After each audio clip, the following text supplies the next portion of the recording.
sorrow weigh us down, be near to us, O Lord.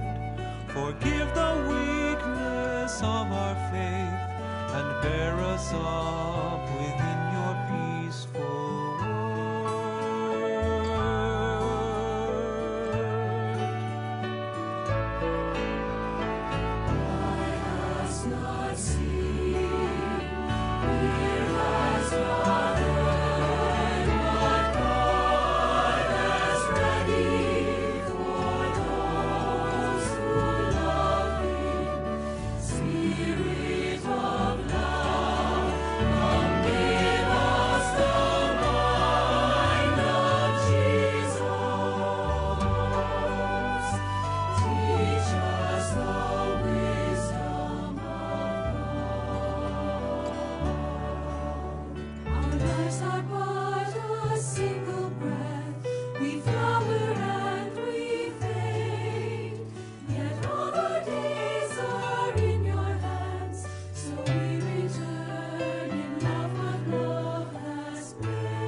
Sir, dito na po ako sa Sagip Ka Pamilya.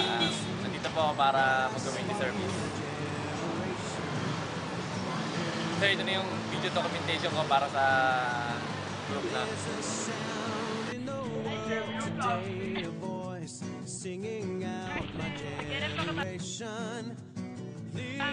Tut! Sir! Meron ba dyan?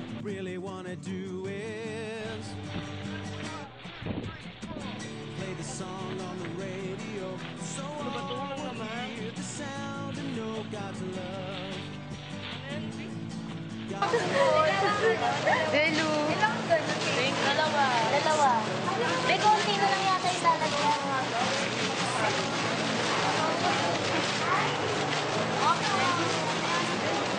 Ay, sir, makikiepal ako. Ay, sir. What I see, my generation Ron! living for God.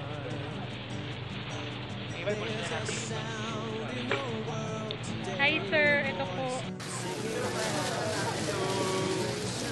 So, sister yan. Maika. Hello. Ako. Hi. Ako, sariling sika po na. Hi sir.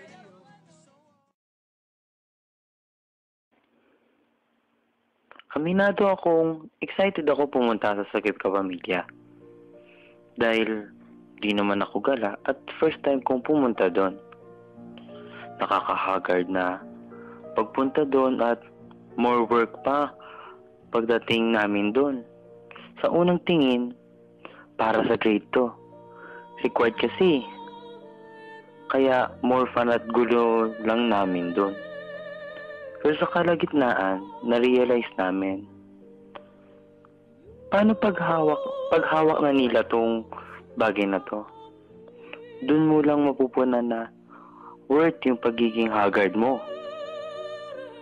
Napaka-fulfilling na at ito lang ang pagkakataon na maaari tayong ma-expose sa ganong gawain. Napakagaling talaga ng Diyos. Ginawa niyang instrumento ang project na to para makatulong at tumapik naman sa puso ng ating kapwa na humihingi ng ating saklolo at tulong.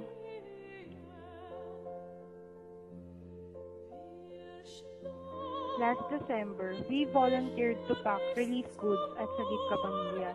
Nakakapagod pero isipin lang na para yun sa mga kababayan natin na nasa lanta ng bagyo, nawawala yung pagod.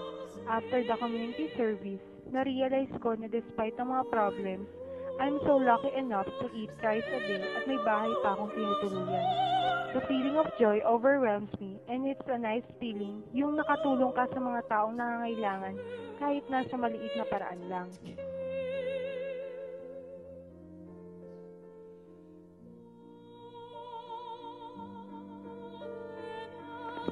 Noong nakaraang Desyembre, tumulong kami sa pagpapak na relief goods para sa mga nasalanta ng Bagyong Pablo. Isa siyang magandang experience kasi sa maliit na paraan, nakatulong kami sa ibang tao. Worth it yung pagod at pawis namin. Para sa akin, ang sarap sa feeling at na-realize ko na napaka-bless namin dahil hindi namin naranasan yung mga naranasan ng mga nasalanta.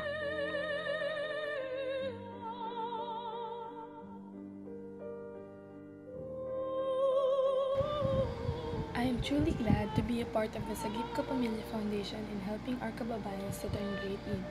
I might not have went to them personally to deliver the goods, but being a volunteer in that kind of organization, I felt happy.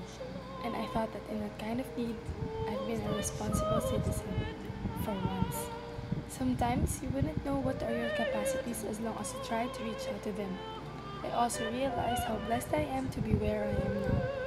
Not for being insensitive, but I always want to think that there are people who are rich and not in trouble, because they are the ones who will reach out to the families who are asking for a little help, to give help, to open our arms, and to share the love.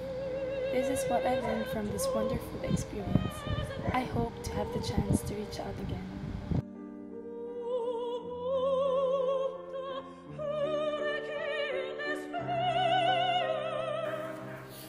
January 4, 2013 happened to be the first Friday of the year.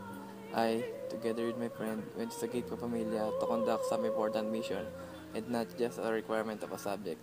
We took some photos and video documentation outside the main building since we aren't allowed to take videos inside the working area. After the shoot, we went straight to the working place and they instructed us what we should do, and we packed canned goods, donated clothes, and toys. All in all, the experience is worth it. The community service was a success.